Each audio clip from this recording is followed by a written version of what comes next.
자, 지금까지 뭐 대장동 의혹과는 별개의 새로운 의혹이 불거졌는데 이재명 대표가 잘 아시다시피 대선 패배 이후에 제일 처음 한 행동은 물론 뭐 전재수 의원께서 비판하신 주식 투자도 있지만 인천 계양을 보궐선거에 출마한 것 선택이었습니다. 그런데 그때 당시 보궐선거가 다른 데도 몇 군데 있었는데 다른 보궐선거 의원과는 다르게 이재명 대표에게 민주당이 보조금을 2배 지급했다라는 보도가 나왔습니다. 함께 보시죠. 근데 이 보조금이라는 것이 당의 재량에 운영권이 달려있기 때문에 그 점은 생각하면서 또 이 기사를 읽어봐야 될 것 같아요. 조선일보 보도. 민주당이 지난 6월 국회의원 보궐선거 당시 이재명 계양을 후보였죠. 뭐 계양을 보궐선거 후보긴 해도 그 직전 패배한 대선 후보였긴 합니다. 5월 13일에 보조금 5천만 원 지급, 30일에 5천만 원을 추가 지급했다. 총 1억을 지급했는데 당시 다른 민주당 후보 6명은 5천만 원만 지급을 했다라는 겁니다. 당 보조금이죠. 야당의 한 초선 의원은 다른 후보들도 빠듯한 선거 비용 때문에 고전했을 텐데 형평성 어긋난다. 민주당은 선거 중요동 등을 판단했다. 선거 끝나고 1억 모두 갚았다. 하는데 원래 보조금은 갚는 겁니다. 그래서 갚고 안 갚고는 중요한 게 아니라 당 차원에서 이재명 후보의 계양을 선거에 그만큼 매우 중요하게 전략적으로 생각했다. 내지는 굉장히 사활을 걸었다. 뭐 이런 판단, 당 일각에서는 특혜 논란이 불거질 수도 있는 대목으로도 보입니다. 어떻게 생각하십니까, 여러분은? 일단 김수현 교수님, 같이 선거 나갔던 보궐선거에 예를 들어서 뭐 제주의 누구, 뭐 다른 분들은 좀 서운하겠어요. 나도 당 대표급은 아니더라도 대선 후보는 아니지만 뭐 한 5천 받고 한 1,000만 원만 더 줬어도 선거차 한 4대는 더 굴렸을 텐데 뭐 그런 아쉬움도 있을 것 같고 다른 후보들은. 그렇죠. 보궐선거에서 그리고 민주당이 성적이 별로 좋지 않았거든요. 그렇다 보니까 이제 이재명 대표가 어쨌든 대선에서 민주당의 자원을 뭐 총동원해서 다 썼잖아요. 그런데도 이제 박빙이긴 하지만 졌죠.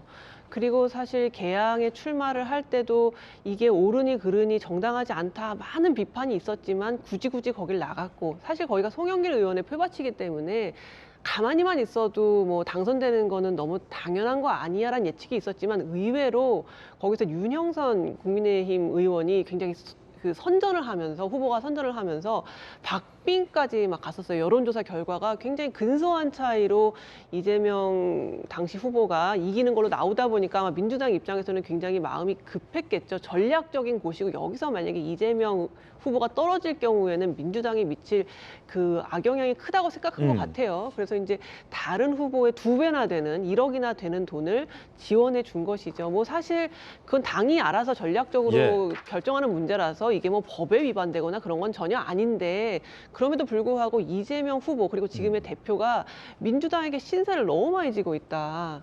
대선으로도 이미 한 번 그렇게 많은 신세를 졌고 보궐선거에서도 사실 본인만 살아남고 나머지는 다 죽었다라는 평가가 있을 정도로 보궐선거에서도 민주당이 많이 졌고 제주는 됐죠. 그렇죠. 이제 뭐 민주당도 됐는데 결과적으로 봤을 때는 민주당이 별로 잘 되지 못했다라는 게 일반적인 평가였거든요. 총스코어에서 졌다. 그래서 그때 이제 대선에서 박빙했기 때문에 이번에 보궐선거에서는 이길 수 있겠지라고 생각했지만 결국 민주당이 또 상당히 많은 부분에서 졌기 때문에 이재명 대표가 지금 민주당에 너무 많은 신세를 지고 있고 민주당 내부에서도 이제 약간의 현타가 오지 않을까. 이렇게까지 우리가 이재명 대표, 이재명 후보를 위해서 이렇게 많은 자원을 몰아줘야만 하는가. 지금 그리고 이재명 대표가 연루돼 있을지도 모르는 이 대장동 의혹에 관련해서도 이렇게 많은 사람들이 앞에 나서서 싸워주고 하고 있는데 과연 이재명 대표가 그것을 보답할 수 있을 것인가. 아니면 같이 범죄에 연루돼서 민주당을 같이 나락으로 가져갈 것인가가 굉장히 주목되는 상황이라고 할 수 있겠습니다. 김수현 교수님 의견 들어봤습니다. 전재수 의원님이야 워낙 부산 지역에서 세셔서 뭐 이 당 보조금에 전혀 개의치 않으실 것 같지만 그때 당시 같은 보궐선거에 뛰었던 강원 원주의 후보 같은 경우는 강원도 원주 갑이 원래 민주당 지역이었어요. 갖고 있었다가 네. 워낙 뭐 친하신 네. 이광재 네. 의원이 도지사 선거 나가면서 민주당의 후보가 재보궐 선거에 뛰어들었는데 그 원주 지역을 뺏겼어요, 국민의힘에게. 그러니까 민주당 입장에서 뼈아픈 선거 패배인 거죠. 원주 지역을 뺏겼으니까. 그리고 그걸 뺏어간 사람이 돌직구 박정아인데 그 후보 같은 경우는 아니 어차피 이재명 후보는 대선 후보고 거기한테 5천을 더 줄게 아니라 나한테 9천을 줘야지 않을까 뭐 이런 생각하지 않을까요? 그러니까 일단은 우리가 선거를 하게 되면 예. 전국에 있는 모든 후보들이 당 총무국을 엄청나게 괴롭힙니다. 나한테 당의 자원을 조금 더 투자를 해달라. 거기에는 이제 당직자 지원도 있고 그다음에 자금 지원도 있습니다. 그렇죠. 예, 근데 중요한 것은 당에서 지원하는 자금은 그냥 주는 돈이 아닙니다. 분명한 것은 선거가 끝나고 선거 15% 이상 득표를 했을 경우에 선거관리위원회에서 보전을 받아가지고 되갚아줘야 될 돈입니다. 네. 요 분명히 하나 말씀을 드리고 두 번째는 너도 나도 나는 특별한 후보니까 나한테 더 많은 돈을 지원해 주십사 해가지고 어필을 엄청 합니다. 근데 전국의 모든 후보들이 더 많은 지원을 받기 위해서 당이 어필을 하는데 당은 재원이 한정되어 있기 때문에 네. 당이 전략적으로 판단합니다. 아, 여기는 반드시 당선시켜야 된다. 아니면 여기는 너무나 어려운 지역이라 출마해 주는 것 자체로 고맙다. 뭐 이런 식으로 해가지고 당이 스스로 판단을 해서 결정을 하는 겁니다. 당시 이재명 후보의 개항을은 그러면 어떤 케이스에 해당했습니까? 반드시 당선시켜야 될 지역으로 판단을 했을 가능성이 굉장히 현재로서는 많죠. 왜냐하면 그쪽 선거 결과가 다른 지역의 선거 결과에 영향을 미치기 때문에 네. 당으로서는 상당히 좀 당의 자원을 좀 집중적으로 좀 배분을 해야 될 그런 선거구로 판단할 가능성이 굉장히 많죠.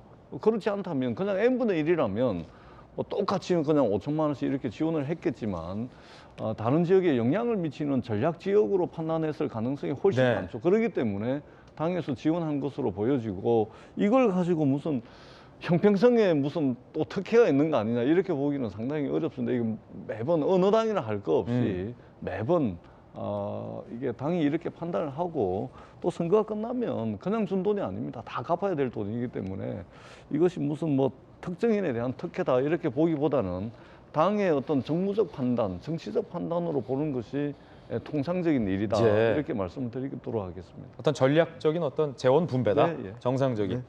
자, 전재수 의원님의 반박도 들어봤습니다. 부산 그 선거하실 때는 혹시 뭐 다른 후보보다 더 이렇게 이재명 대표처럼 특별 경력금 부산은 받은 적 있습니까? 전재수 선거할 때? 부산은 이제 떨어질 매번. 가능성이 많은 지역이기 때문에 당이 이제 전략 지역으로 해가지고 당의 자원을 많이 투자는 하지는 않습니다. 좀 왜냐하면 해봤자 수혜받네. 해봤자 이제 떨어질 가능성이 많기 때문에 예. 그래서 이제 전국 평균 통상적으로 지원되는 예를 들면 이제 예. 후보 등록비가 1,000만 원인가 그렇거든요. 그것만 딱 통장에 입금이 되고 야박하네요. 왜냐하면은 이재명 대표는 막 1억씩 이렇게 주는데. 아니 그거 이제 보궐선거 6군데 예. 중에 다른 지역에 영향을 미치니까 당이 이제 그렇게 판단을 하는 건 저는 그 당이 뭐 그렇게 판단할 예. 수 있다 봅니다. 근데 전체 253개 전 지역에서 전국에서 다 선거를 할 때는 아무래도 부산은 떨어질 가능성이 많기 때문에 예. 당의 지원을 자원을 많이 하기는 사실은 이제 쉽지는 않죠. 그렇군요. 뭐 아쉽지만 어쩌겠습니까? 어쩌겠냐? 당이 볼 때는 이게 뭐 투자 대비 성과가 좀 미미하기 때문에 예. 자원을 많이 이렇게 배치하기는 쉽지 않죠. 네. 의견 들어봤습니다.